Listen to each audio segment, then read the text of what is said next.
구원은 율법의 저주로부터 해방되는 것이다. 아멘! 율법이 요구하는 의의는 복음 안에 들어있다. 복음이란 죽으심과 부활 그리고 성령.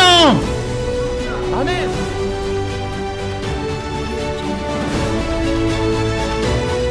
지금은 육과 영의 분리의 그런 시대입니다. 그리고 이제 육과 영의 분리가 일어나면서 이제 적그리스도의 실체가 드러나기도 합니다. 여러분, 이런 내용을 좀 한번 생각해 보시면서 오늘 설교를 좀 들어보시기 바랍니다. 지금은 이제 정치적인 위기가 심각하죠. 진보와 보수의 어마어마한 그런 싸움이 있습니다. 근데 재미난 거는 기독교도 진보 보수 있습니다. 그리고 여러분은 기억하셔야 돼요. 지금의 이 정치적인 문제는 좌파 우파를 떠나서 우리가 지금 기독교인이잖아요. 기독교는 위기입니다. 이 싸움은 우리 기독교에겐 좋지 않습니다. 그래서 기독교의 앞날은 험난할 것이다. 저는 이렇게 예견이 되고 있습니다. 그러면 어떻게 될까? 그러니까 여러분, 시간이 얼마 없어요. 그러니까 어떻게 한다? 이제 구원의 진리를 확고하게 잡는 것밖에 없어요. 여러분, 앞으로는 목사님들도 안심할 수 없습니다. 모두가 위기입니다. 신앙을 지키기가 어려워요. 지금 자기 신앙을 확실하게 붙잡아야 된다. 그 신앙은 뭐다? 구원의 진리, 구원의 확신밖에 없어요. 구원의 확신을 가질 수 있는 구원의 진리, 그걸 붙들어야 된다. 제가 안타까워하는 게 바로 기독교 안에 진보 보수가 있어요. 진보는 뭐냐 하면 막시즘, 인간학의 인본주의, 그 다음에 신본주의라고 볼 수 있어요. 이런 두 가지의 진보 보수가 있습니다. 지금 대한민국 기독교는 80% 이상이 진보예요. 진보. 한 90% 정도? 한 90% 정도는 진보입니다. 아니 90% 이상일 수 있어요. 그렇기 때문에 지금 이제 일반 성도들은 몰라요. 일반 성도들은 우리 교회, 뭐 어머니부터 다니던 교회, 우리 동네에 있는 교회 이런 개념이지 감리 뭐 이런 거 누가 따집니까? 그러나 내면으로 들어가면 달라요. 이게 굉장히 위험하다. 이런 생각을 여러분이 가지셔야 돼요. 근데 제가 이렇게 구분하는 건 이유가 있어요. 그러니까 기독교 안의 진보 보수의 차이는 구원의 방법도 다르기 때문에 구분하는 거예요. 진보가 말하는 구원의 방법, 또 보수가 말하는 구원의 방법이 달라요, 여러분. 여러분 가인과 아벨 보십시오. 이게 창세기 4장이에요. 시작부터 이런 일이 일어난다니까요. 그럼 가인과 아벨은 무슨 얘기다? 두 개의 제단, 두 개의 제사, 두 개의 구원의 길이 현재도 존재한다. 그리고 분명히 심판이 주어졌고, 그래서 하나는 버림받고 하나는 인정받게 된다. 하나는 하나님께 갔고 하나는 하나님께 가지 않았다. 하나는 하나님께 인정받고 또 하나는 하나님께 인정받지 못했다. 두 가지가 갈립니다. 그래서 육과 영이 분별이 돼요. 항상. 그래서 이 진리는 뭐냐? 어떻게 해야 하나님께 이를 것이냐 하는 거예요. 그런데 이 가짜라는 거, 가인의 종교를 뭐라고 부르느냐? 그걸 종교의 영이다 이렇게 하는 거예요. 그 종교의 영은 다른 복음이라고 표현되어 있는데요. 이게 마태복음에 가면 이것이 바로 적그리스도의 통로가 된다라는 거예요. 다시 가인과 아벨이라는 종교가 두 개의 제단, 두 개의 종교, 두 개의 구원의 방법이 존재해요. 우리는 그냥 가인이 이렇게 했고 아벨 이렇게 했다. 우린 둘 중에 이렇게 할까? 그게 아니고 프로그램이에요. 프로그램. 이거는 가인의 구원의 방법은, 가인의 제단은 바벨탑이 되었고 그 바벨탑은 적그리스도의 통로였어요. 니무롯이라는 사람이 바벨탑으로 스타로 등극했죠.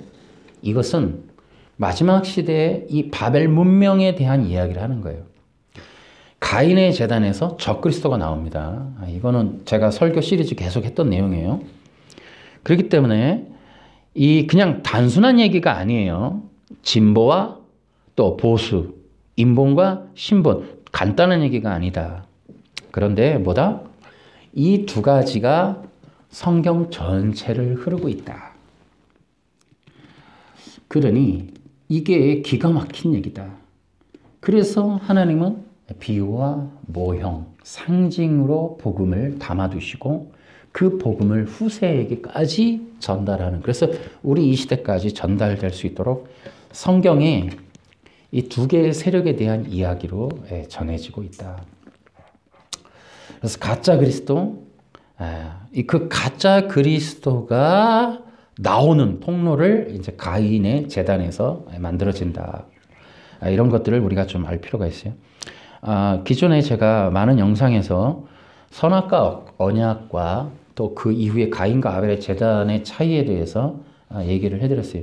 너도 하나님처럼 될 수 있다라는 게 무슨 말인지. 그래서 선악과 언약이라고 하는 것을 말씀하실 때 지금 우리가 알고 있는 정도의 내용이 아니다라는 얘기를 많이 해드렸어요. 성경은 문자적으로만 기록된 게 아니에요. 영적으로, 의미적으로, 뜻으로 기록이 된 겁니다. 신명기 8장, 10장에 가면은 그 모세가 저는 별명을, 신명기의 별명을 신신당부라고 얘기하거든요. 그러니까 신명기에서 모세가 신신당부를 하는 거예요. 뭐라고 하냐면 만나의 추락의 사건을 보고 모세가 그것은 우리가 하나님의 말씀으로 살아야 한다. 그것을 알게 하기 위하여 만나의 추락을 주셨다. 이렇게 해석을 한단 말이에요. 이미 모세조차도 하나님의 역사의 어떤 기적적인 일들을 구속사로 해석을 한 거예요. 그러니까 문자적으로 만나의 추락이 먹는 거, 이 정도가 아닌 거예요. 뭔 뜻이 있는 거예요. 그러니까 그 뜻이 뭐냐 하는 것들을 또 요한복음이 설명하잖아요. 이게 성경 읽는 방식이란 말이에요. 창세기에 나오는 얘기가 마태복음에 그대로 등장한단 말이죠. 그 뒤에 우리가 설명을 그대로 비교해서 해볼게요. 이제 이런 것들이 대단히 중요하다. 그렇기 때문에 선악과 언약에서 뭐 있다? 가짜 적그리스도의 프로그램, 또 하나님의 아들이신 그리스도를 통한 하나님 앞에 나아가는 복음. 이 두 개가 계시된 것이 선악과 언약이었다. 자, 그런 내용들을 오늘 좀 주의해서 한번 들어보시기 바랍니다. 제 1장으로 넘어갑니다. 제 1장은 기독교의 개념, 이제 구원을 이해시키는 것에 대해서 우리가 한번 봅시다. 지금은 이제 기독교의 개념을 바로 잡는 그런 시대가 돼야 된다. 구원이라고 하는, 기독교가 구원의 진리를 말해야 되는데 구원의 진리를 현재 말하지 않는다. 저는 이게 가장 큰 문제라고 봅니다. 장로교는 장로교대로 너무 인본, 세상, 플러 신학교 쪽에 그런 내용들, 신자유주의적인 그런 내용들, 이런 것들 때문에 너무나 이 구원이 소외되어 있다. 그럼 구원이 뭐냐? 구원이 뭐냐? 우리 거기 써 있죠. 죄와 사망, 사탄과 저주로부터 해방, 자유케 되는 거.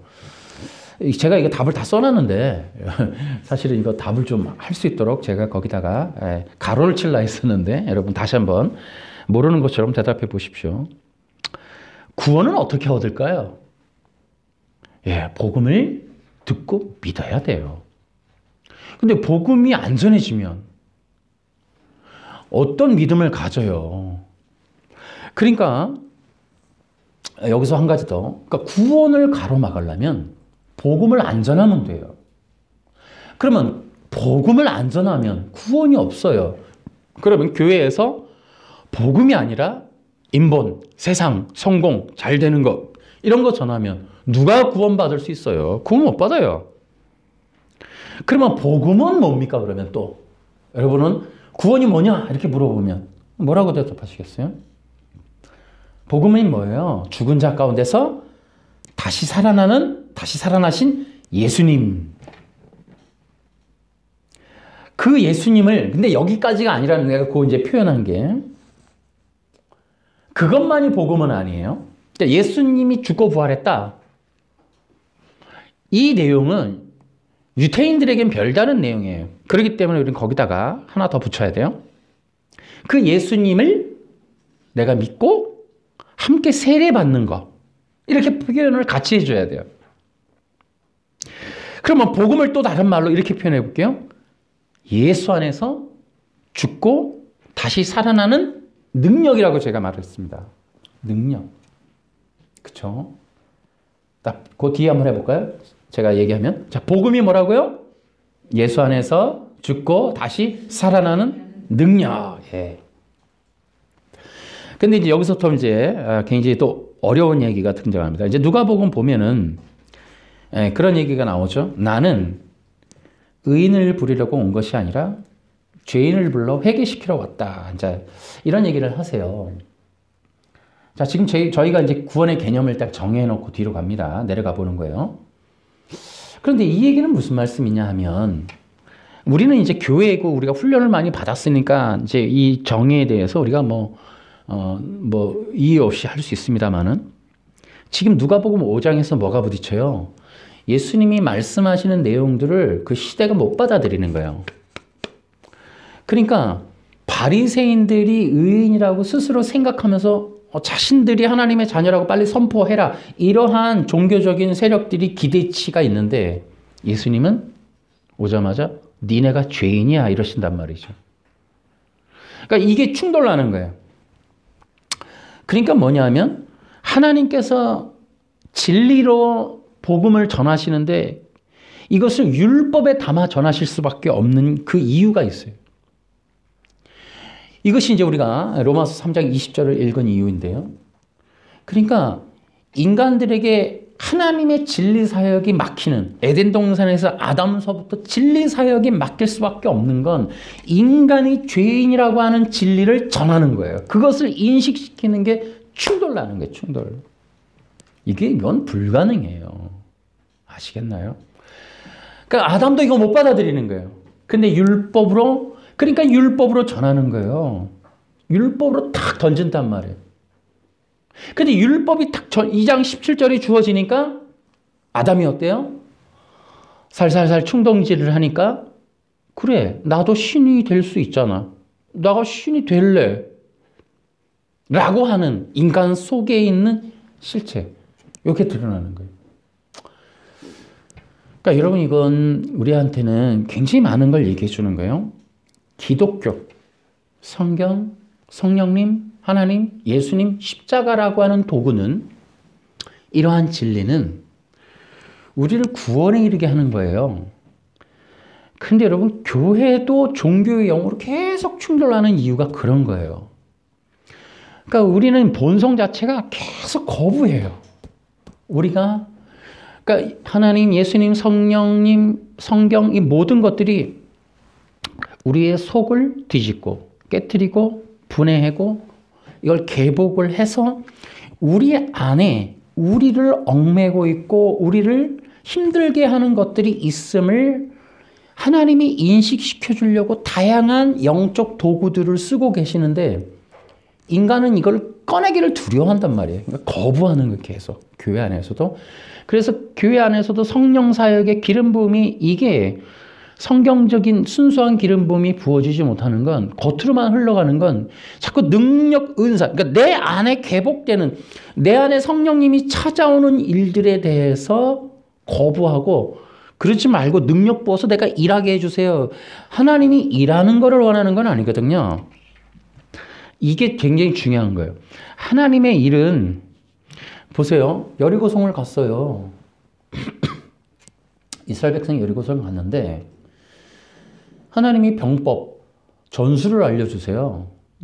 군대 사령관이 나타나서 여리고성 앞에, 여호수아 앞에, 여리고성 이겨야 되지 않겠니? 네. 전략을 알려줄게. 네. 알려주세요. 어떻게 하면 될까요? 주야로 묵상해. 네? 아니, 몇 명은 어디로 가고 어디로 가서 어디를 공략하고 침략해서 어디를 이런 게 아니에요. 내가 전술을 알려줄게. 율법을 쥐하러 묵상해. 여러분 이게 전술입니까? 하나님의 방법은 그런 거예요. 네? 여리고성 이겨야 된다고요. 무기를 주시든지 군대를 주세요. 아니, 쥐하러 묵상해. 기가 막힌 전술이에요. 왜요? 왜 그렇게 하실까요? 여리고성은 하나님이 직접 무너뜨리거든요. 인간 보고 시키는 게 아니에요. 그러니까 하나님이 하시는 전쟁은 하나님이 직접 하시는 거예요. 이거 인식시키는 것도 힘들다고. 그러니까 여리고성 전략, 전투를 이해하는 것도 힘들어요, 지금 우리는. 여러분, 이거 뭐 재미난 얘기로 듣지만, 여러분, 이거 어마어마한 얘기잖아요. 위기 앞에 성경 보고, 예를 들어, 율법을 묵상하는 것이, 그럼 묵상은 이제 하가라고 하는 것도 우리가 나가야 되잖아요. 이게 엄청난 거예요. 근데 여리고성은 하나님이 직접 해버려요. 하나님은 이 세상의 일들을 우리가 하는 것에 관심이 없다고요. 내 영혼 개복하여 주의 영 넣는 게 목적이라고요. 그걸 영적 전쟁이라 하는 거예요. 그러니까 이 세상의 위대한 일은 하나님이 하시면 돼요. 우리가 할 수 있는 최대치의 일은 우리의 영혼이 개복되어 주님이 우리 안에 들어오는 거예요. 이 개념이 이해가 잘 안 될 거예요. 그러니까 이게 왜 이런 일들이 안 알려지느냐? 이게 진리를 잃어버려서 그래요. 그러니까 진리를 잃어버리니까 어떻게 돼요? 길을 잃어버리는 거예요. 길이 없어지니까 어디로 가야 될지를 모르는 영적 어둠이 도래하는 겁니다. 그러니까 영적인 어둠이 도래하니까는 분별을 못하는 거예요. 교회에 있어도 설교를 들어도 성경을 보아도 분별이 어려운 거예요. 그러니까 사탄은 항상 영적인 종교의 영은 우리 곁에서 뿌리가 같잖아요. 그러니까 종교의 영은 같이 우리에게 있으면서 진리에 집중하지 못하게 하는 거예요. 진리가 없으므로 영적 어둠이 오는 거거든요. 그렇기 때문에 이 사탄은 항상 길을 막아요. 길을 없애고 지우고 왜곡하고 뒤트는 것 이런 것들을 한단 말이에요. 그렇기 때문에 우리가 지금 이 여리고성을 봐도 뭔 말인 줄 모르는 거예요, 이게 지금. 그러니까 하나님이라고 하는 분. 그러니까 똑같아요. 마태복음 25장의 달란트 비유처럼 주인님은 모으지 않은 데서 해치고 뭐 이런 얘기를 하면서 주인님을 모독하죠. 눈앞에서 대고 모독하잖아요. 그게 이제 눈 찌르는 거거든요. 그러니까 이런 일들을 종교의 영이 하는 거고 거기에 속아서 우리도 똑같이 하는 거예요. 이게 핑계지만 아버지의 눈을 찌른다고 하는 걸 이제 이런 걸 모르는 거예요. 그래서 무익한 종의 특징은 핑계를 대는 거예요. 끝없이. 충성된 종은 말이 없어요. 예수님도 말 없이 올라가는 거예요. 골고다 언덕을. 그러니까 이게 무익한 종의 특징은 주인을 탓해요. 자기를 합리화하고 자기를 개복하지 않아요. 그러니까 지금도 사람들은 예수님이 오셔서 죄인을 부르러 왔다. 그러면 나 죄인이에요. 그러면 되는 걸. 죄인이라고 지목하는 그 하나님을 없애버리는 걸로 가는 거예요, 이게.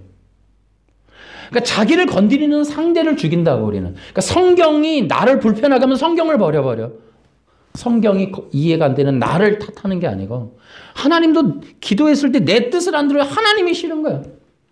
이 무지한 놈이 아니고 회개로 가는 게 아니라 하나님에 대한 불신으로 가. 이게 인간의 본성이란 말이야. 그러니까 예수님이 오셔서 핍박으로 죽으실 수밖에 없는 게 건드렸거든. 영린을 건드리는 영린을. 그 민감한 부분을 건드리면 이게 죽을 수밖에 없는 거예요. 제거해. 그러니까 이게 이제 지금도 교회 안에서 성령의 기름 부음이라고 하는 게 거절당하는 제대로 기름 부음이 통하지 않는 이유 중에 하나가 이런 거예요. 자, 예를 들어 교회가 좀 커요. 이게 교회 안에서 이제 율법을 던진단 말이죠. 하나님처럼 율법을 탁 던지면 어때요? 목사님 쫓겨나야 돼요. 이게 이제 한국교회 스타일이죠.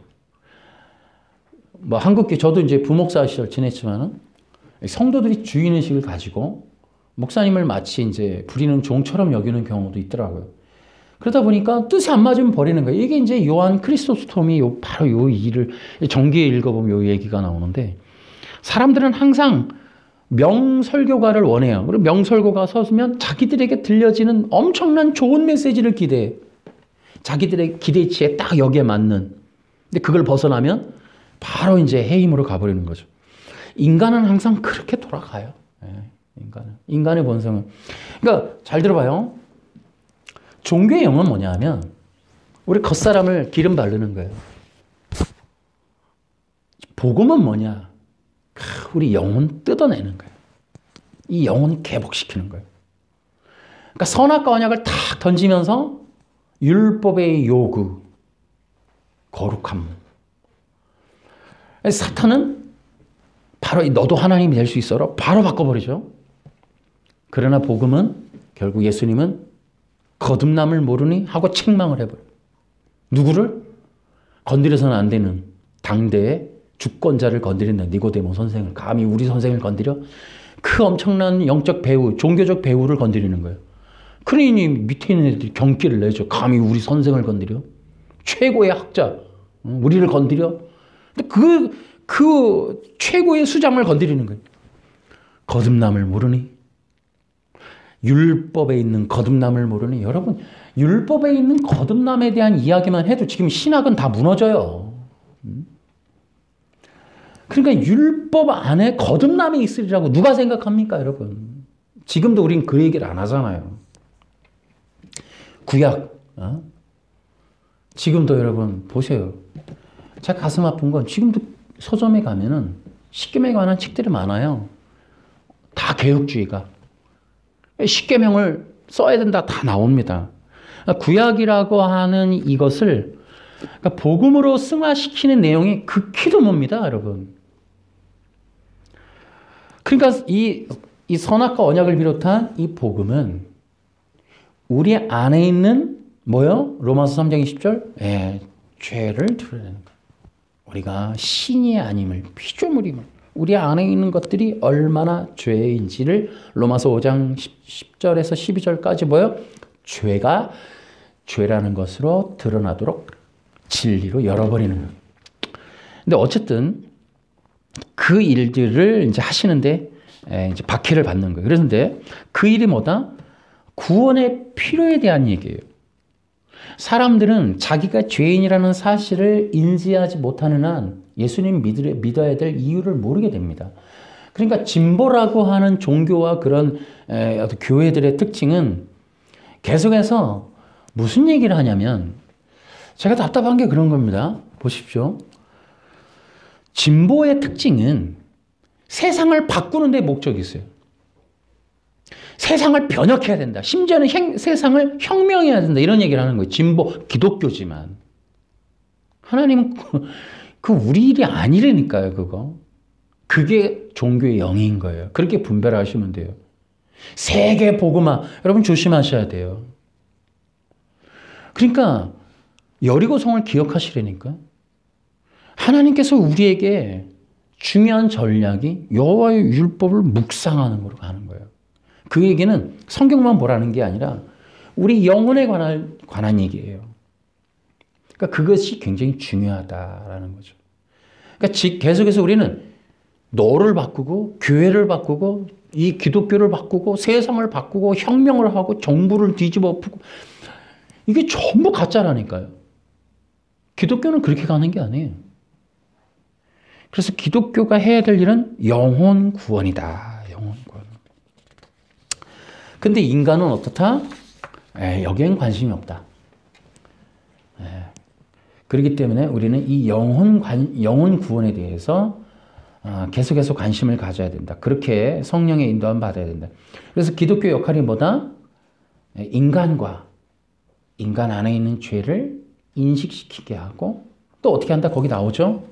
예수님이 뭐라 그랬어요? 5장에 죄인을 불러 회개시키러 왔다. 이렇게 또. 그러니까 우리는 어떻게 한다? 죄를 인식시키고 회개케 하는 일이 우리가 해야 될 일이에요, 사실은. 근데 그런 일이 이제 쉽지 않다는 거죠. 왜 그러느냐? 세 가지로 제가 얘기하는 거예요, 거기에. 첫째, 사람들이 무지해요. 뭐가 무지합니까? 영적으로 죽으시니까 그러겠지만, 교회 다니는 사람들도 여기에 관심이 없어요. 뭐요? 하나님의 목적. 예수님이 오신 이유. 성령이 부어지는 이유. 이런 것들이 관심이 없어요. 다 하나님이 나를 향한 목적, 예수님이 나를 도와주시는 문제, 성령이 오셔서 내가 얻는 유익, 은사, 이런 거에 관심이 있지. 인간은 하나님 자체의 목적에, 그러니까 기독교의 본질이 이해가 안 되는 거예요. 이해가. 그러니까 종교의 영은 끝없이, 큐티도 그렇잖아요. 나에게 주시는 말씀. 이게 종교의 영이죠. 종교의 영. 나에게 주는 거, 나에게. 오늘 설교를 통해 내게 주시는 은혜, 이런 거 끝없이. 성경 읽으니까 나 오늘 뭐 해준대. 끝없이. 복음은 하나님이 당신 안에 있는, 당신을 괴롭히는 당신의 문제를 개복하여 그 안에 원인의 손을 대서 끄집어내는 것이 복음이에요. 아멘. 따라하니까 복음은 영적이고 영혼에 대한 성령님의 수술이다. 이 개념은 말씀은 드릴 수 있지만 이제 적용은 똑같지 않을 거예요. 또 하나 문제가 있죠. 시대적인 사상. 그러니까 이 시대와 문화가 구원에 대해서 소홀히 여기게끔 만들어 놨어요. 여러분 보십시오. 지금 시대 문화가 어떻게, 먹고 사는 문제, 취직의 문제, 뭐 이런 거, 자기에 관해서. 여러분 TV도 보세요. 문화가 일단 종교는 없어. 기독교는 나쁜 거야. 종교인들은 없애야 돼. 마르크스의 혁명 이론이 그대로 방송에서 나온다니까요. 그러니까 2차 대전 당시의 얘기가 그냥 TV나 드라마, 예능으로 그냥 펼쳐지는 거예요. 그 혁명 이론이 프로그램으로 나오고 있다니까, 프로그램으로. 혁명 이론이. 그러니까 똑같아요. 혁명이란 뭐다? 전복. 국가 체제의 전복을 위한 이론이에요, 이론. 그 혁명 이론에는 다양한 방법이 있어요. 그러니까 왜 전복해요? 이것이 이제 지주와 또 이 농노, 노동자, 그러니까 인민, 북한이 쓰는, MBC가 쓰는 인민이라는 단어, 이 인민이 행복하기 위해서는 기득권이 없어져야 된다. 지주가 없어야 된다. 사람의 행복을 가로막는 건 신이다. 신적인 요소를 제거해야 된다. 그래서 니체 사상이 신이 없다. 사신신학은 신이 없다. 리처드 도킨스 신이 없다. 왜? 인간이 신에 억압돼 있다. 이 억압을 풀어줘야 된다. 이 전통 해제, 니체의 전통 해제. 이 니체의 전통 해제와 이 막시즘. 그럼 어떻게 하느냐? 인간을 억압하는 이 형이상학 체제, 이 위에 있는 권세를 혁명으로 뒤엎어서 땅바닥으로 내쳐야 된다. 위에 걸 다 뜯어내야 된다. 이제 이런 것이 혁명이론, 혁명이론. 근데 이제 혁명이론이 안 맞는 거는, 보십시오. 이제 뒤집었어요? 뒤집혔죠. 그럼 여기서 혁명이론은 또 뭐예요? 밑에 껴 올라간 얘가 또 내려오는 게 혁명이에요. 그걸 만들어 놓고는 자기들은 안 내려올라 그러죠. 어떻게 해요? 밑에를 다쳐. 이 김일성이가 이제 그런 스타일이에요. 혁명으로 신을 제거해서 뭐 했어요? 태양신 됐잖아요. 그럼 태양신이 있으므로 인민이 가난해서 다 굶어 죽잖아요. 그럼 이거 제거해야 되잖아요. 태양신을 등극하면 안 되죠. 기득권을 신을 없애놓고 지가 신 되면 됩니까? 신을 없애자 그래 놓고는. 결국 지가 신 되려고 신 없앤 거지 신이 나쁜 건 아니었던 거예요. 자기가 신이 돼놓고는 다 굶어 죽여. 그리고 다 올라갔어. 그러면 또 혁명의 대상이 돼서 혁명 내려와야죠. 근데 혁명의 대상이 되려니까 5명에 하나씩 경찰 넣어놓고는 감시체제 해놓고 다 죽여버리는. 이제 이런 거를 이제 그 진보가 이제 하고 있는 거예요. 이게 역설이죠, 역설. 말이 안 되는 거죠. 그러니까 이제 이 사람이 만든 이론이라는 건 자기 중심인 거예요. 마르크스도 뭐였다? 성경을 지방식으로 푼 거예요. 지방식으로. 큐티를 지방식으로 하니까 큐티를 뭐 몇 번 하면 그렇게 될 것 같아, 내가 볼 때는. 그러니까 성경을 보지 말라는 게 아니라 성경을 복음적으로 안 보니까 이 인본이 하니까 인본. 전부 자기로. 나에게 주심. 이렇게 하면 안 된단 말이지.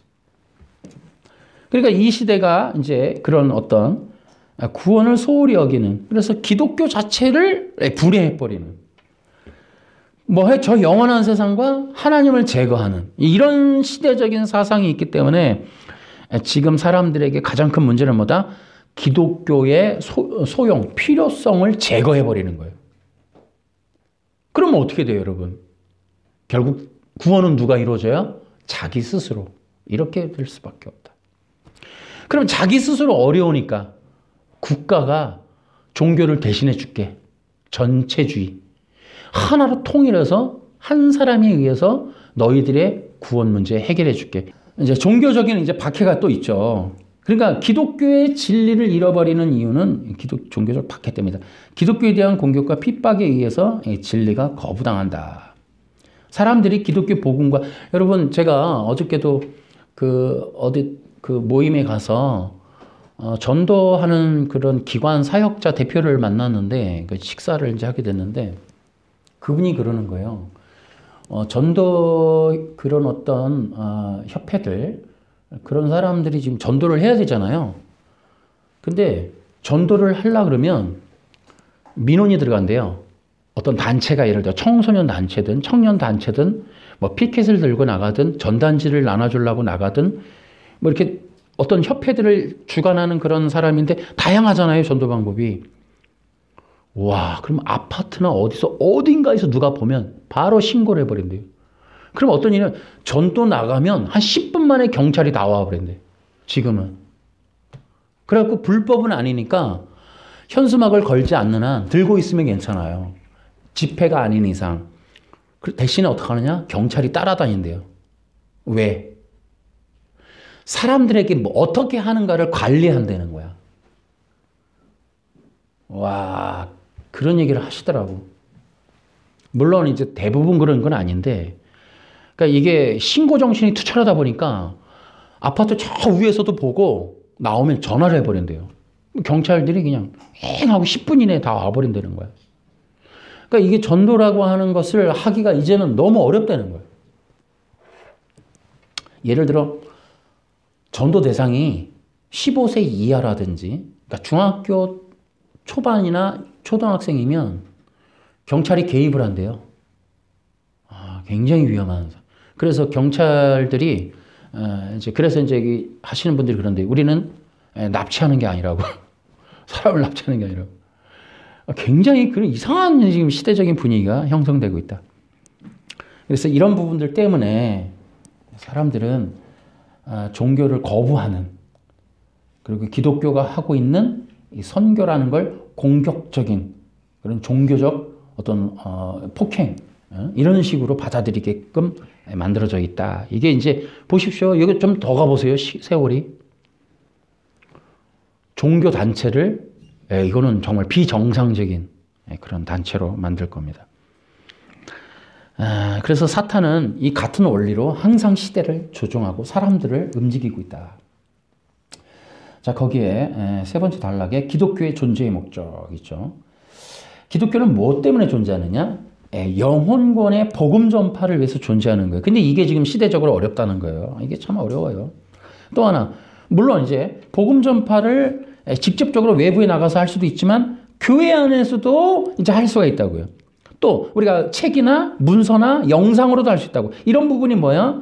진리적인 어떤 부분인 거예요. 그냥 설교가 아니라 성경에 있는 복음이라고 하는 걸 전파하는 방식들을 다양하게 하는 거예요. 그걸 위해서 기독교는 존재하는 거예요. 거꾸로 얘기해 볼까요? 복음 전파를 하지 않으면 기독교는 존재 이유가 없는 거예요. 그러니까 기독교에서 영혼 구원을 빼버리려고 하는 거예요, 사탄은. 그러면 어떻게 돼요? 기독교는 존재 의미가 없어지는 거예요. 그래서 항상 기독교의 그 빛과 소금의 역할이라고 하는 것을 통해 세상의 필요 존재로 남으려면 복음을 전해야 돼요. 그래야만 기독교는 기독교로서 존재 가치가 있는 거예요. 그렇기 때문에 복음을 전한다? 그 왜? 구원해야 되니까. 그럼 구원은 복음으로만 이루어진다. 그러면 구원을 위한 복음이 뭐냐? 요게 중요한 거예요. 요게. 구원을 위한 복음은 무엇인가? 요 복음이 다양하단 말이에요. 근데 이 다양한 복음을 이제 우리가 성경적으로 이번에 일치를 해야 돼요. 일치. 그런 것들이 중요하다. 그러면 이 일치를 우리가 어떻게 할 거냐는 거예요. 자, 예를 들어 저 질문을 하는 겁니다. 우리가 지난번 금요일에도 했는데요. 성경에 있는 구원은 하나입니까? 두 개입니까? 자, 가령 또 묻습니다. 구약의 구원과 신약의 구원이 똑같습니까? 다릅니까? 이걸 답하셔야 돼요. 이제 우리뿐만 아니라 기독교가 이런 문제에 정립을 하셔야 돼요. 자, 그러면 다르다면 어떻게 다른지. 다르다는 뜻은 구약의 이스라엘 사람들, 선민들이 받는 구원이 다르고 이방인들이 받는 구원이 다르다. 이 개념인데, 그러면 선민인 이스라엘은 어떻게 구원받고 이방인들은 어떻게 구원받냐를 제시해 보라는 거예요. 그러면 자, 반대다 그러면 뭐예요? 구원이 하나다. 이런 이제 얘기가 또 달라져요. 구약과 신약의 구원이 같다? 오케이. 그러면 구약의 이스라엘과 이방의 교회가 구원의 방법이 같으냐? 자, 이 문제는 보통 문제가 아니에요. 그렇죠? 더 깊이 들어가면 그렇다는 거예요. 그러면 또 이렇게 들어갑니다. 신약에 우리가 어떻게 구원받았어요? 예수님 믿고 구원받으셨죠? 다른 거 아니잖아요? 그럼 똑같다면 구약의 이스라엘도 예수님 믿고 구원받냐? 그러면 이제 반드시 나오는 질문이 있어요. 저도 이거 몇 번 했기 때문에 이제 대응을 하시는 분들이 그러더라고요. 그럼 대번에 나오는 질문이 뭐예요? 구약의 예수님이 어디 있었어요? 이렇게 나온단 말이에요. 그리고 또 이제 얘기를 해요. 혹시 삼위일체 아시냐고. 성부, 성자, 성령을 아시냐고. 성부, 성자, 성령은 떨어진 적이 없으시다고. 항상 같이 계시다고. 그러면 또 이렇게 얘기하죠. 세대주의자들은. 이상한 사람이네. 구약은 성부 시대, 신약은 성자 시대, 지금은 성령 시대라는 걸 못 들어보셨냐? 또 이렇게 나오는 거예요. 어떻게 해요? 삼위일체를 각각 나눠버리는 거죠. 자, 이렇게 여러분 생각해 보세요. 우리 안에 구원이 통일되어 있나? 제가 만난 선교사님이 뭐라 그래요? 이스라엘의 구원, 이방의 구원 다르다 얘기하잖아요. 뭐라고요? 어떻게 했어요? 이스라엘은 하나님을 믿고 구원받고 신약의 이방의 교회는 예수님이 믿은 믿음을 통하여 우리도 그 믿음을 가져야 된다. 그래서 내가 물었죠. 예수님도 믿음 가지셨어요? 무슨 믿음이요? 했더니 예수님도 구약의 하나님을 믿었다. 구약의 하나님을 믿고 구원받는 예수님의 믿음을 우리도 가져야 우리도 구원받는다. 이게 이제 진보 신학에 나오는 독일 칼바르트가 만들어 놓은 겁니다, 이게. 제가 이걸 이제 블로그에도 올리고 그 책도 제가 소개한 적이 있는데요. 기가 막히죠. 이렇게 기가 막힌 일들이 있습니다. 그러니까 어떻게 한다? 복음이 통일돼야 돼. 왜? 복음은 영혼 구원을 위한 유일한 도구입니다. 그런데 영혼 구원에 효력 있는 복음이 있고 영혼 구원에 전혀 영향을 못 미치는 가짜 복음이 있단 말이에요. 다른 복음. 그러니까 갈라디아서에서도 뭐예요? 다른 복음을 전하면 저주를 받을지어다 이렇게 얘기했단 말이에요. 그러니까 우리가 다른 복음이 아닌 진짜 복음을 좀 듣고 싶잖아요. 그래야 구원받죠. 그래갖고 뭐 했어요? 갈라디아서 교회? 할례파를 막 혼냈죠. 그죠? 유대주의, 유대이즘. 그걸 막 혼낸 거예요. 그러니까 이거를 분별해서 교회를 지키려고 다른 복음에 대한 강력한 선포를 하시는 거예요. 그리고 뭐 했다? 이 갈라디아 사람들아, 너희 눈앞에 십자가가 밝히 보이는데 뭐 이렇게 속냐? 하고 혼냈죠. 그러니까 이런 부분들이 이제 진리 사역인 거예요. 교회를 지키고자 하는. 그러니까 신천지 사역을 하는 어떤 전도사님이 그런 얘기를 합니다. 제발 교회에서 교인들이 신천지 안 가게 막아주세요. 그럼 막는 거는 어떻게 막냐? 설교를 제발 잘 좀 해주세요. 무슨 설교를 합니까? 그랬더니 뭐라 그래요? 예수님이 하나님이라는 말 좀 해주세요. 그러는 거예요. 그러니까 뭐냐면 신천지는 자, 구약이 예언이 있어요. 구약이니까 약속이 있겠죠. 그러니까 구약에 언약된 걸 예수님이 이루셨고 예수님이 언약한 걸 약속의 목자가 이루었고 자, 이 보혜사니까 예수님이 보혜사가 올 거다. 그 보혜사가 나다. 나는 약속의 목자다. 뭐 이런 개념으로 가니까 예수님 뭐예요? 중간다리란 말이에요. 그러니까 신천지가 부탁하는 건 창조도 예수님이, 언약도 예수님이, 십자가도 예수님이, 마지막에 오실 보혜사 약속의 목자도 예수님. 요 얘기를 좀 해달라는 거죠. 그러니까 신천지가 20만 명이 넘어 정말 초월적인 초법적인 단체가 될 수도 있는 가능성이 있었던 이유는 기독교가 구약은 성부 시대, 신약은 성자 시대, 교회는 성령 시대 이런 헛소리들을 하니까 그렇지 예수님은 죽으셨고 갔어 이제 필요 없잖아. 그 다음에 보혜사 보낸다며 그거 나라고 이게 가능한 거야 이게 삼위일체가 안 되니까. 골로새서에 보면 십자가에 죽으신 그리스도가 창조주라는 말을 해요. 그러니까 이 땅을 창조한 여호와가 예수님이라는 말을 골로새서 바울이 한다고. 이 복음이 없어요. 기독교 안에. 그러니까 통합이 안 돼요. 자, 그럼 다시 얘기해 볼게요. 누가 나한테 그러는 거예요. 아니 우리도 예수님 믿고 구원받았으니 구약도 예수님 믿었다? 구약에 예수님이 어디 있어요? 그런다고. 근데 골로새서가 그러니까 이 개역 번역이 잘못했다고 내가 늘 얘기하죠. 그리스도 그렇게 해놓은 거예요. 창조주가. 예수님 그랬으면 되는데. 그렇죠? 예수님 구약에 있었다 없었다? 당연히 구약에 계셨죠. 기독교가 이거조차 어렵다고. 그러니까 이걸 성도들한테 주일날 이렇게 성공 비전 얘기하느라고 그냥 몇 마디인데도 그냥 예수님, 하나님, 성령님, 구원 이런 얘기 좀 단어를 좀 넣어서 그런 얘기를 가르쳐야 되지 않냐? 지금 은혜 못 받아도 당장 문제가 많은데 위로 좀 해주지. 아, 그건 다른 불교 채널 열면 엄청 나오니까 주중에 들으라 하고 교회 일주일에 한 번씩 겨우 30분 왔다 가는 걸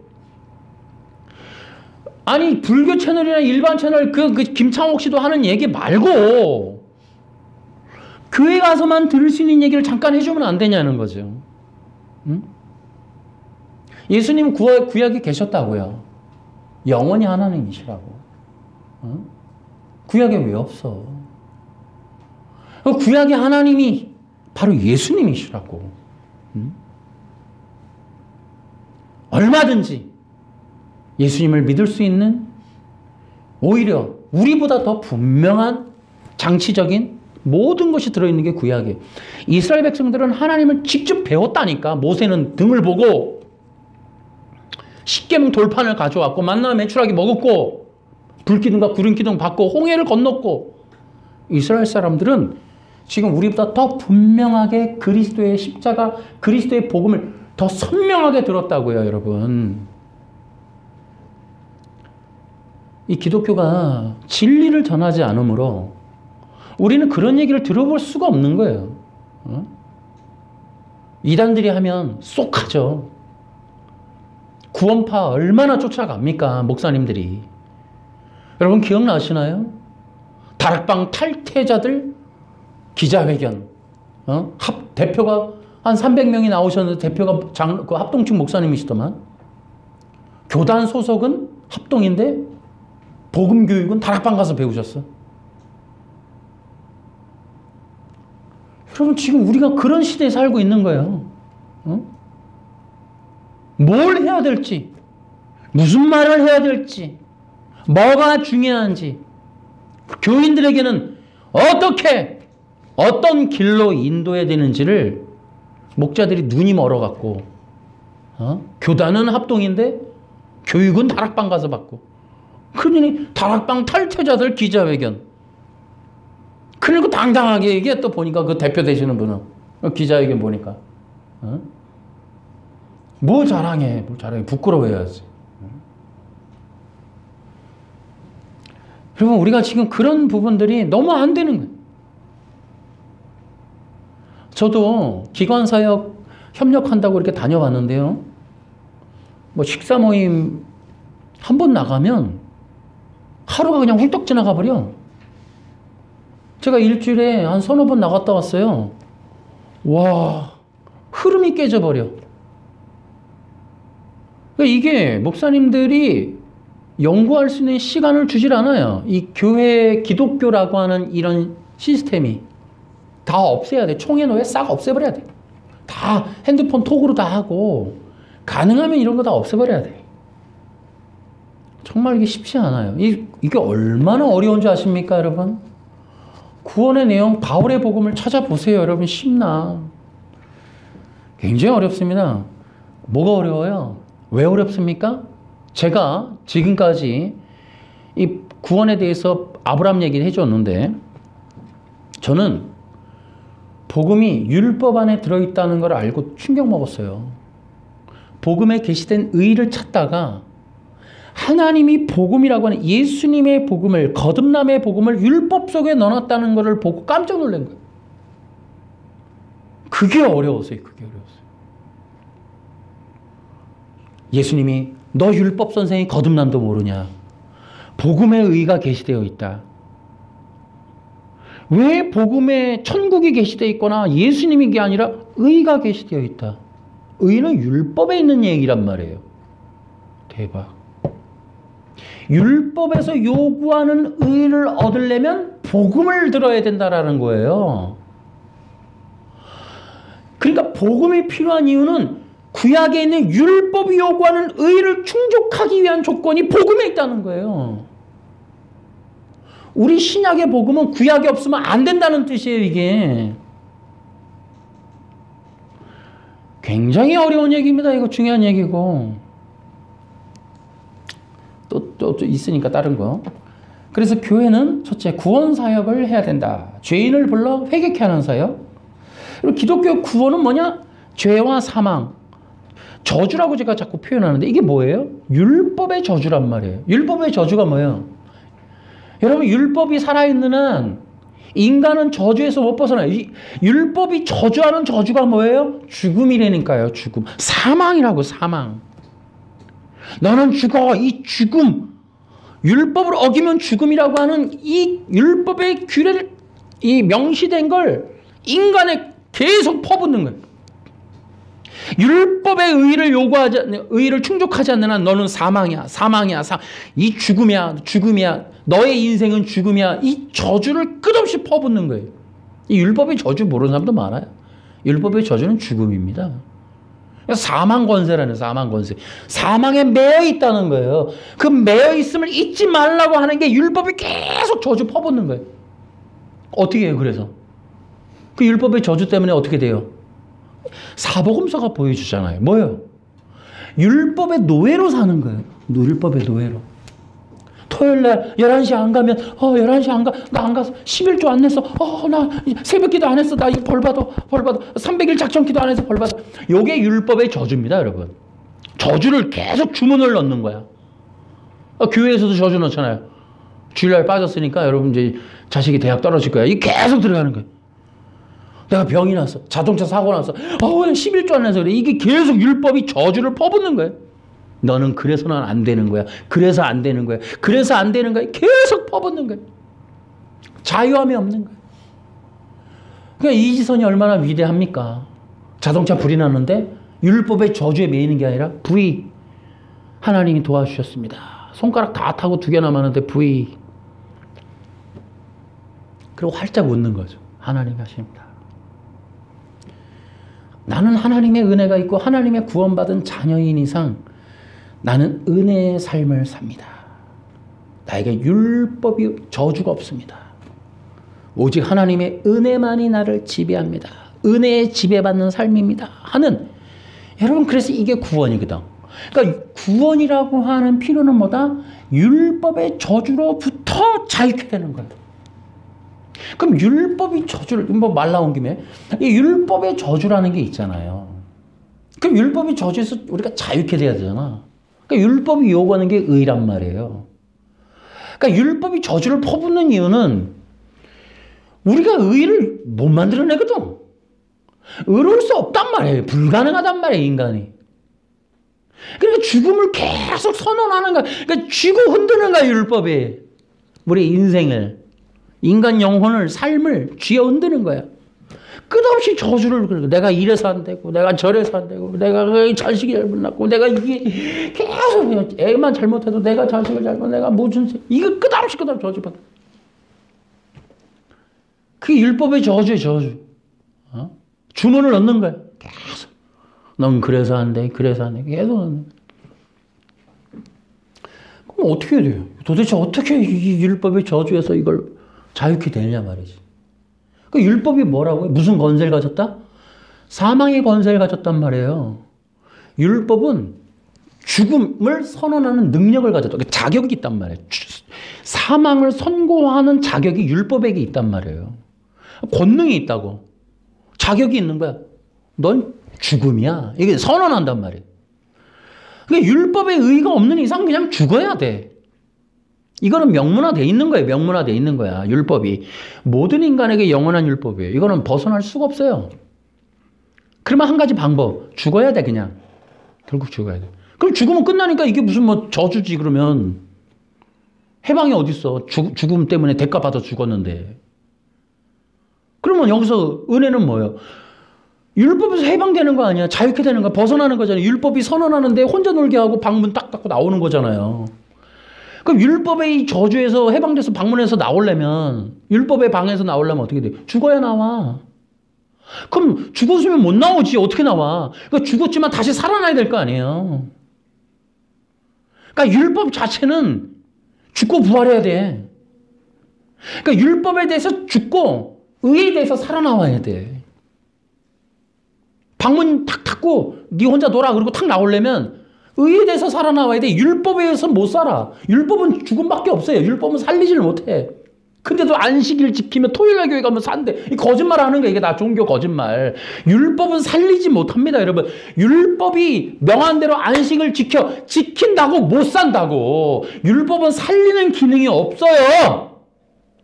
안식일 교단 다 사기치는 거라고. 마지막 사명, 앤드류 강이 다 나쁜 사람들이 이거 다. 11시 예배가 사람을 못 살립니다. 율법이라고 하는 문구는 사람을 살리는 용도가 아니라 정죄하는 문구예요. 안 지키기만 해봐 정죄. 율법 안 갔어 너는 죽음. 이거 하는 기능밖에 없어요. 율법은. 지켰으니까 너 살아 하는 생명을 주는 권한이 없다고 율법은. 그러니까 11시 예배 교회 간다고 못 산다고요. 그렇게 하는 게 아니라고. 의롭게 살리는 건 그렇게 해서 사는 게 아니라고. 율법은 한 가지 기능밖에 없어. 죽음인 거예요. 그럼 어떻게 하느냐?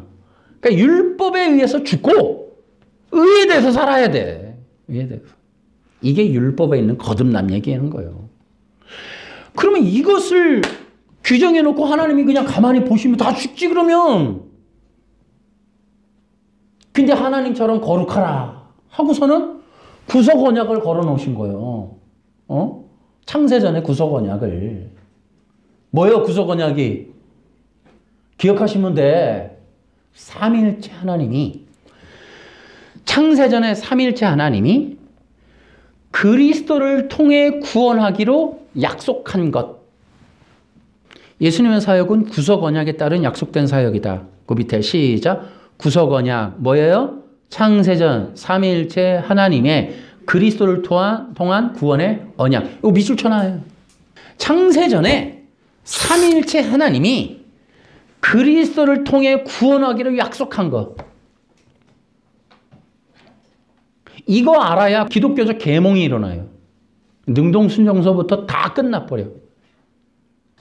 창세전에 이런 언약이 있었나? 아이고 그런 게 어디 있었나? 에베소서에 나온다고. 에베소서. 하나님께서는 우리를 구원해 주시고 그분의 거룩한 백성으로 삼으셨습니다. 이것은 우리가 무언가 큰일을 해서가 아니라 그분이 원하셔서 그분의 은혜로 된 것입니다. 그 은혜는 세상이 시작되기 전에 예수 그리스도를 통해 우리에게 이미 주어졌습니다. 이게 구속 언약이에요. 그러니까 사도 바울이 충격인 거예요. 창세 전에 이미 있었던 하나님의 구속 언약을 안 거예요. 그러니까 여러분 기억하세요. 구속 언약이라고 하는 건 그리스도를 통한 구원이야. 따라해볼까? 구원은 그리스도를 통해 이루어진다. 안식일이나 이런 걸로 이루어지는 게 아니란 말이에요. 그러니까 우리가 율법을 우리가 지킨다는 행동적인 지킴이 구원을 주는 게 아니라 구원은 그리스도를 통해 주어지는 거예요.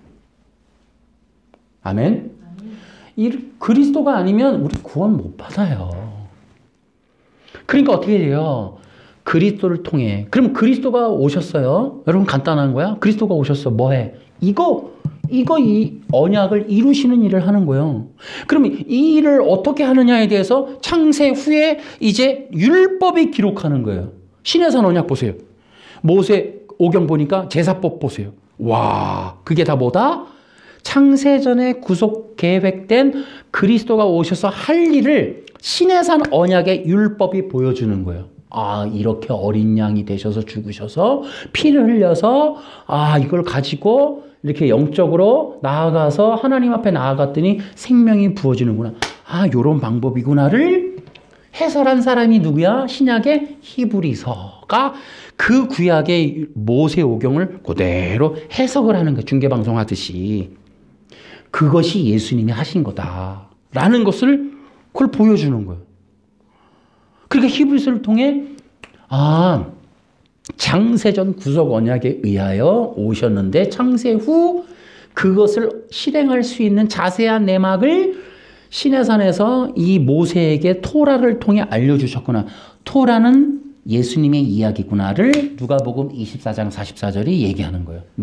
요한복음 5장도 토라, 모세의 글은 나에 대한 예수님에 대한 글이구나 라는 걸 알게 해주는 거예요. 그 모든 게 예수님이 오셔서 구속 언약을 이루실 프로그램을 보여주는 거예요.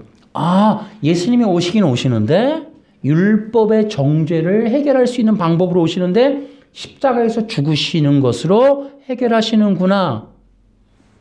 그 십자가에서 죽으신 걸로 끝나나?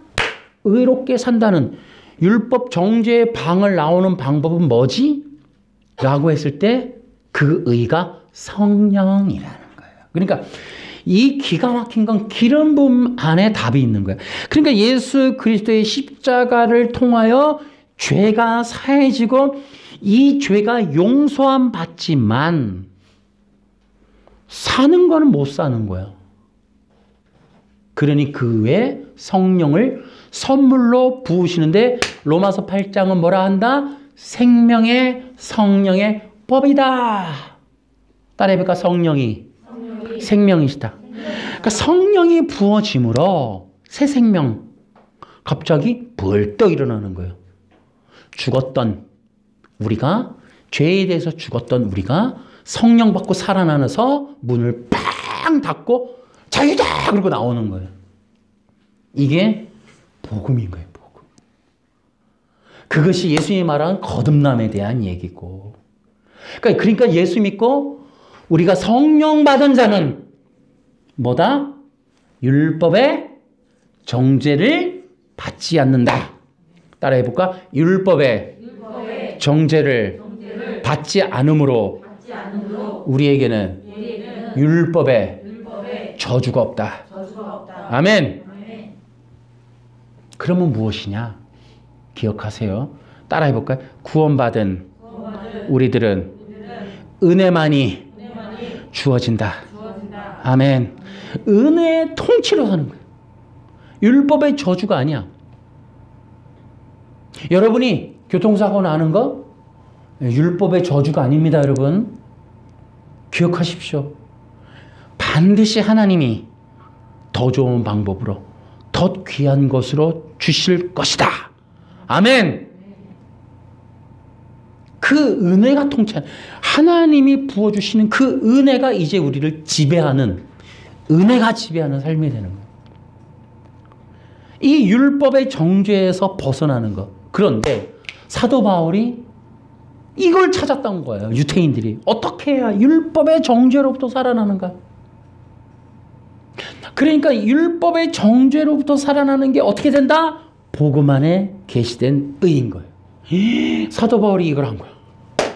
와, 율법의 저주, 율법의 정죄로부터 벗어날 수 있는 건 복음 안에 있는 것을 얻어야 되는구나. 그 복음 안에 있는 의가 우리를 정죄로부터 자유케 하는구나 라고 하는 걸 로마서 8장 1절에서 4절은 그 의를 성령으로 풀었다. 이래서 능동순종은 나가리가 됐다. 이 기가 막힌 얘기다. 그러니까 이 부분을 모르는 거로 구원받는 성도가, 그러니까 능동순종이 신학교에서 통용될 정도로 율법의 정죄와 저주를 모르는 거예요. 이거를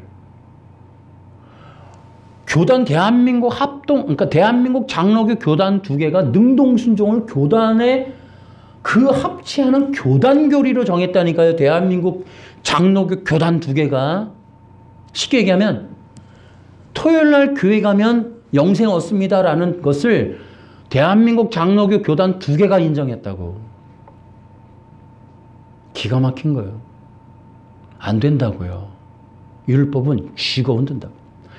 율법의 의를 얻으려면 죽어야 되는 거예요.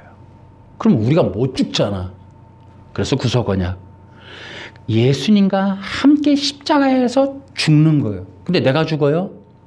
영으로 죽잖아. 예수님이 죽으시면서 믿는 자들은 예수님이 죽으실 때 함께 죽은 것으로 여겨주시는 것. 요게 복음, 기쁜 소식인 것. 기쁜 소식. 따라해볼까? 예수님이 죽으실 때 나도 죽은 것으로 여겨주신다. 요게 믿음인 거야. 믿음. 요게 믿음. 그 죽음에 동참하는 방법은 믿는 거예요. 믿는 거. 예수님을 믿을 때 십자가에서 죽고 성령으로 영원한 생명이시니까 죽음을 이기고 죽음이 이길 수 없는, 누를 수 없는, 죽음이 제거할 수 없으신 분이 죽으시고 그 죽음을 깨트리고 부활하실 때 나도 예수님과 함께 죽고 예수님과 함께 부활한 것으로 인정해 주시는 요걸 복음인데, 요게 기쁜 굿뉴스인데, 요 기쁜 복음에 동참하는 건 믿음이라고. 믿음. 아멘. 여러분, 이게 은혜라고. 나 안 죽었는데 죽은 것으로 여겨줘. 더 웃긴 건 믿음도 없는데 믿었다고 인정해 주셔. 창세전에 그리스도인이 이미 우리에게 주어졌어.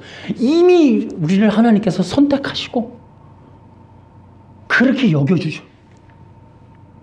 누가 믿음이 온전해서 여기서 자격이 있어?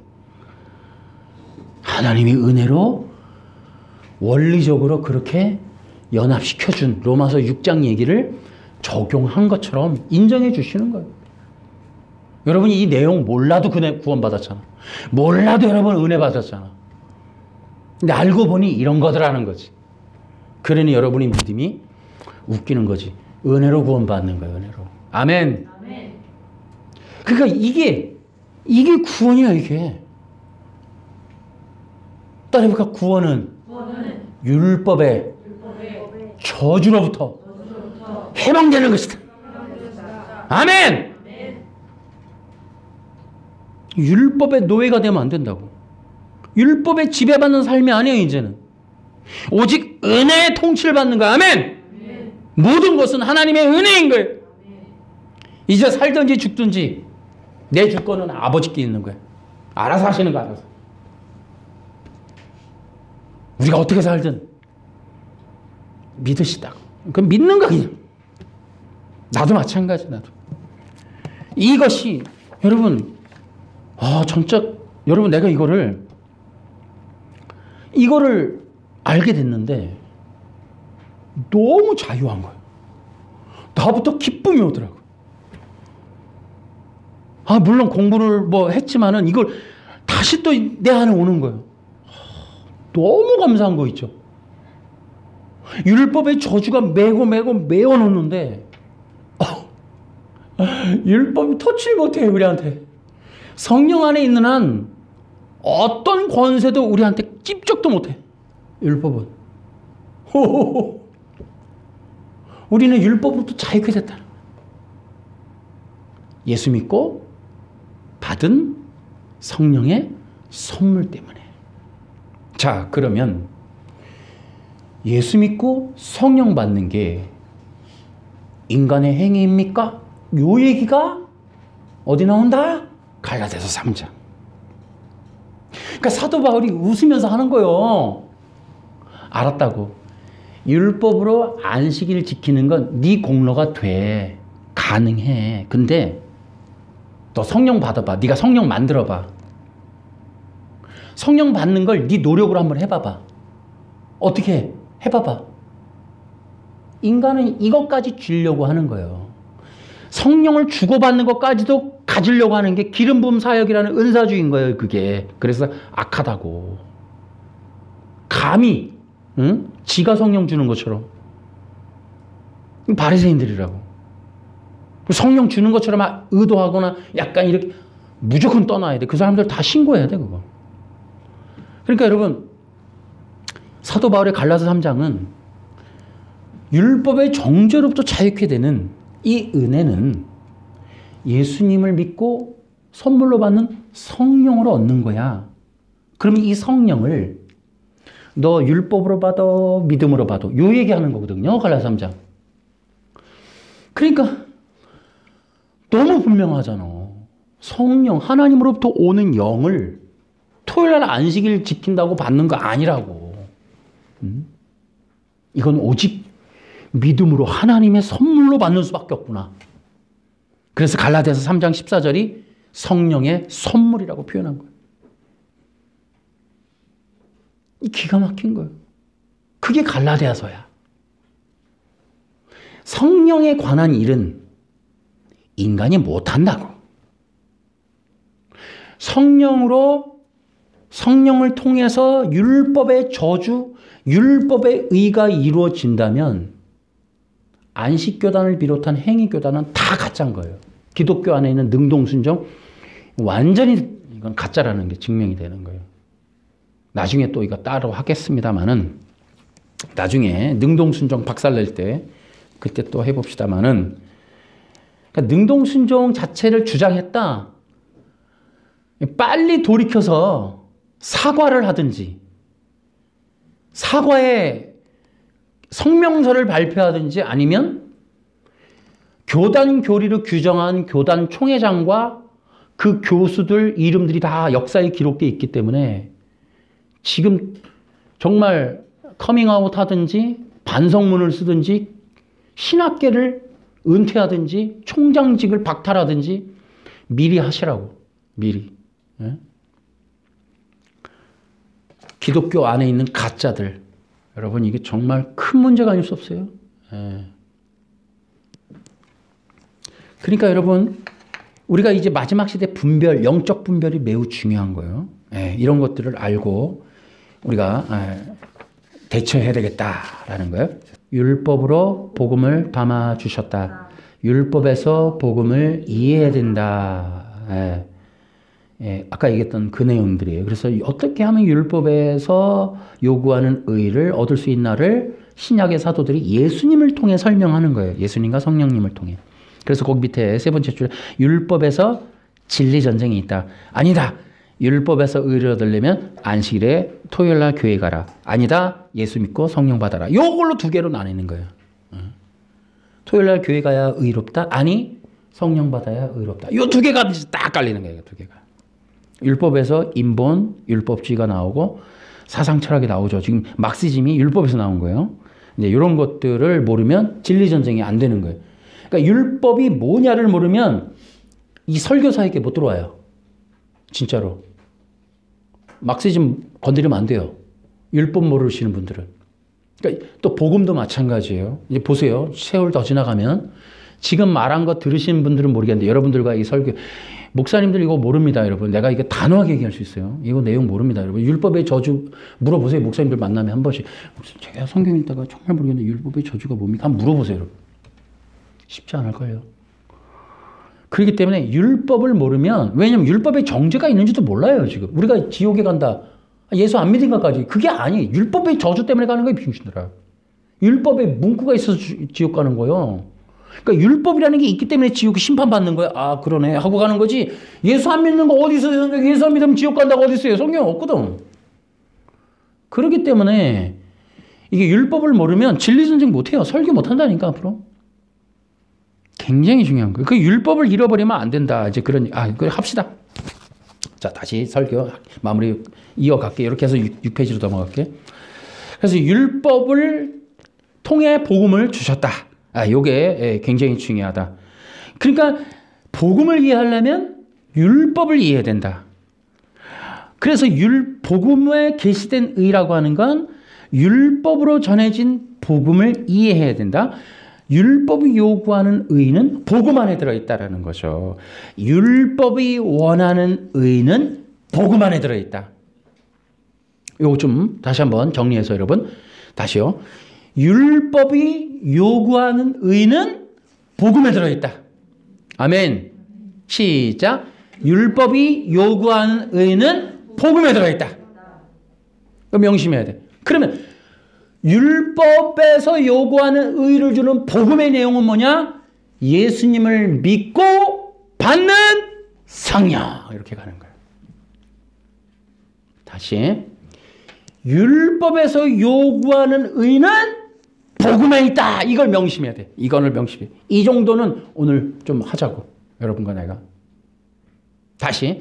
율법이 의를 요구하는데 사도 바울이 성경을 예수님 만나고 깨달은 건 율법이 요구하는 의는 율법을 지킨다고 얻는 게 아니라 율법이 요구하는 의는 예수님을 믿을 때 얻을 수 있다라는 걸 갈라디아서에서 얘기하고 있단 말이에요. 아멘. 아멘. 따라서 해볼까요? 율법이 요구하는 의는 복음 안에 들어있다. 따라 복음이란 죽으심과 부활 그리고 성령. 아멘. 이 원리를 알아야 마지막 시대 설교가 가능합니다, 여러분. 이것이 진리전쟁이에요. 진리전쟁이란 뭐냐? 토요일날 교회 가야 의로워진다. 요 세력. 예수 믿고 성령 받아야 의로워진다. 요 두 가지가 갈리는 거예요. 기독교 내에서, 장로교 내에서도 능동순종이 요거. 예수님이 십계명 지켜서 의를 얻었으니 우리도 십계명 지켜야 된다. 요게 능동순종이고 요게 이제 가라지란 말이에요. 가라지. 요게 종교, 율법주의.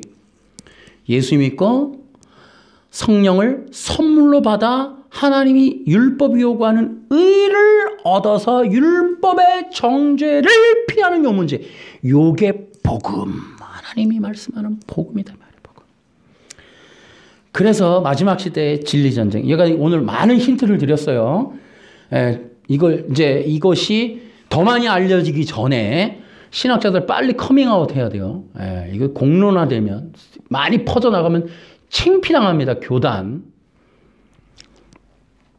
그러니까 율법을 잃어버린 기독교, 율법을 잃어버렸어요. 지금 율법을 모르니까, 여러분 보세요. 거짓말을 해도 저 사람이 모르면 거짓말을 막 해요. 능동순종이라는 거짓말을 교단적으로 할 수 있는 건 왜 그래요? 모르니까. 사람들이 모른다고 생각하는 거예요. 그럼 모르면 가르쳐야 되는데 모른다고 거짓말을 하면 되냐 말이지. 그러니까 율법을 모르니까 이 시대가 함부로 그렇게 거짓말을 하면 안 된단 말이지. 그럼 성도들 영혼 구원 어떻게 하라고? 구원 어떻게 받으라고? 모두를 갖다 토요일날 교회로 가게 할 거냐고. 정말 답답할 수밖에 없다. 그래서 이것이 종교의 영이다 하는 거예요. 자, 그래서 6페이지 이제 마지막으로 율법은 인간의 불의함, 인간이 신이 아니라는 걸 드러내는 것 뿐이지 구원을 주지 않아요. 율법은 고발하고 드러내는 겁니다. 인간은 구원받아야 돼. 인간은 죄인이야를 드러내는 거예요. 그리고 율법은 또 뭐예요? 그러니까 예수님 믿어야지. 의인은 거기에 있어. 이걸 계속해서. 그래서 갈라디아서 3장에 몽학 선생이다. 옛날에는 그 몽학 선생이라고 표현하는 거예요.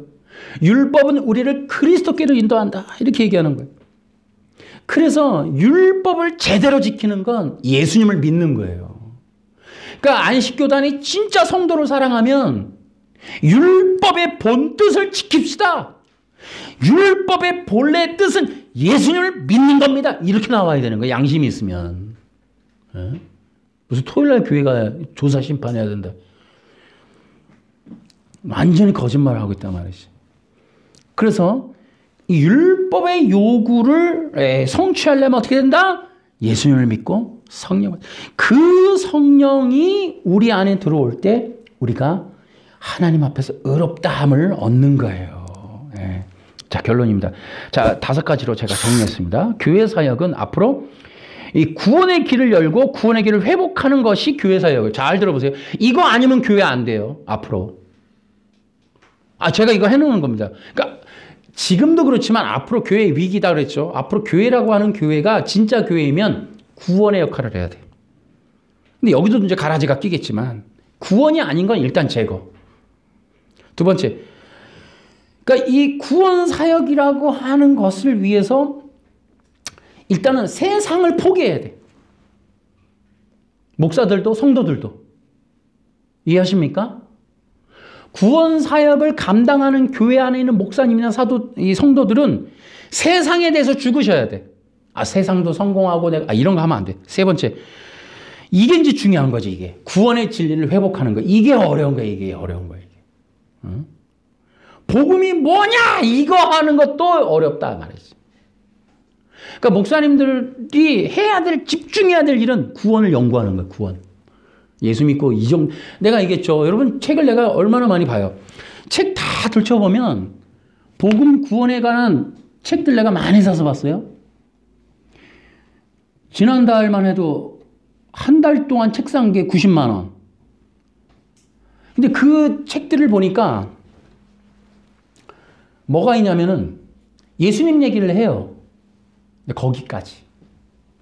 아직까지 복음이 예수 믿는 것까지 하면 안 된다고. 율법이 요구하는 의는 거기 있는 게 아니라고. 다시요. 십자가에서 죽는 걸로는 방에서 못 나와. 율법의 그 족쇄에서 안 풀려나. 그러면 살아서 그 방을 나오려면은 성령 받아야 되는 거예요. 그래야 율법에서 이 저주에서 자유케 되는 거예요. 그게 죽고 부활하는 거거든. 그래서 죽고 부활함이 있는 거예요. 부활할 때 뭐예요? 이 성령으로 부활하는 거예요. 성령 안에서. 그러니까 단순히 그냥 예수님 십자가 이 정도만 갖고 안 된다고. 또 부활 이런 얘기 그 정도에서 머물면 안 돼. 그 성령을 선물로 받는 분명한 성령의 선물이라고 하는 것이 의로움이라는 것을 분명하게 명시해 줘야 돼요. 그래야 방에서 나오는 거예요. 율법과 빠이빠이 하는 거예요. 이제 그러지 못하기 때문에 복음은 알겠는데 실제 삶에서 복음적 삶이 이루어지지 않는 건 성령의 어떤 은혜라는 걸 모르니까 복음은 복음대로 율법의 저주는 저주대로 이게 알겠다고 예수님 그 교회 가서 예수님 하니까 나는 복음적이야. 나도 교회에서 복음 들은 것 같아. 뭐 사형리를 통해서 나는 뭐 한 것 같은데 이게 끝없이 그 율법의 정죄에서 못 벗어나는 거야 이게. 삶이 자유가 없어. 은혜가 없어. 기쁨이 없어. 복음도 있는 것 같아. 복음이면 된다는 것 같은데. 복음인 것 같은데. 죽는 복음까지는 있지. 그거 갖고 안 된다고. 성령이라고 하는 기름 부음이 와야 된다고. 그럼 어떤 사람이 그래요? 그럼 나도 성령 얘기, 우리 목사님도 성령 얘기 한 것 같은데. 자, 그럼 여기서 내가 늘 얘기하죠. 성령 받은 것에 대해서도 분별이 있다고. 기본적으로 하나만 할게요. 성령을 받은 것에 대해서 너도 나도 얘기해요. 그러나 진짜 성령 받은 건 첫째, 하나만. 성령을 기름 부음이에요. 표현한다고. 그러니까 이 기름 부음이 일회성이 아니에요. 계속적으로 부어지는 거예요. 성령이라고 하는 그 임재의 삶을 계속적으로 살아가는 열매가 있어야 되는 거예요. 대부분 관념적이야. 성령 받음이라고 하는 내용을 수용한 걸 성령 받았다고 생각한다고. 그게 아니라 기름 부음은 실제적인 거 계속 부어지는 거예요. 그 결과물은 또 다음에 이거 한 번에 다 안 하니까. 그다음에 네 번째 구원의 복음. 구원을 주는 복음이 무엇인지 성경적으로 회복해야 된다. 마지막 5번째 구원의 사역. 내가 거기다 얘기했죠. 마지막 교회는 신들러 처치가 돼야 된다. 신들러 리스트 영화 알아요? 유태인들을 살리는 독일인. 그러니까 신들러 처치가 돼야 돼. 그러니까 영혼을 막 구원으로 빼내는 그런 사역이 아니면 마지막 시대 사역이 안 돼요. 그래서 교회의 성공은 건물이 아니라 영혼 구원이다. 아멘. 따라해볼까? 교회의 성공은 건물이 아니라 영혼 구원이다. 아멘. 이것을 교회가 해야 되고 여러분도 해야 되고 나도 해야 돼요. 명심해야 돼. 그러니까 저도 앞으로 집중은 구원에 둘 거예요. 구원. 영혼 구원 아니면 교회 의미가 없어요. 목사 설교 의미가 없어요. 이 설교 성공 비전 꿈 이런 거 하면 필요 없어요. 3대지 설교 의미 없어요. 그냥 자기 기록에 남는 거지 아무 의미 없어요. 구원의 복음, 구원의 메시지가 효력이 있는 거예요. 아멘. 어떻게 해야 율법의 정죄로부터 벗어나는지, 어떻게 해야 하나님 앞에 의롭다 인정받는지, 어떻게 해야 하나님의 자녀의 권세를 갖게 되는지, 어떻게 해야 성령의 충만함을 이루는지, 이런 것들을 전하는 것, 그것이 귀한 사역이고 남는 사역이고 영향력을 끼치고 교회에 정말 생명력 있는 사역이다. 아멘. 이런 신들러 처치 같은 교회 되기를 예수님의 이름으로 축원합니다. 박수로 하나님께 영광. 하나님 아버지, 저와 우리 교회는 시간이 갈수록 영혼 구원을 위한 그런 교회로 남기를 원합니다. 그리고 그래야만 마지막 시대에 교회로서의 존재 가치가 있고, 또 그것이 정말 교회가 영혼을 사랑하는 방식은 바로 복음을 전하는 것으로 나타나야 된다. 교회 사역의 분별은 복음을 전하는 거 아닌가. 정말 성도 목사님들의 설교의 분별은 그 설교를 통해 복음이 정말 성경적 복음이 전해지는가에 대한 분별이 돼야 되지 않나. 이런 걸 통해 마지막 시대에 가라지와 알곡이 갈라지고 정말 진정한 진짜와 가짜가 갈라지는, 육과 영이 분별되는 그런 시대로 들어가기 때문에 앞으로 5년 10년 동안 교회가 살아남으려면 구원밖에 없다. 그러니 지금서부터 영혼 구원의 효력 있는 복음, 구원에 매진하는 그 사역을 집중할 수 있는 그런 자들로 세워질 수 있는 그런 교회가 많아지기를 간절히 원합니다. 주님께서 인도하시고 한국교회 그런 구원의 복음, 구원의 부흥이 일어나는 역사를 허락하여 주시옵소서.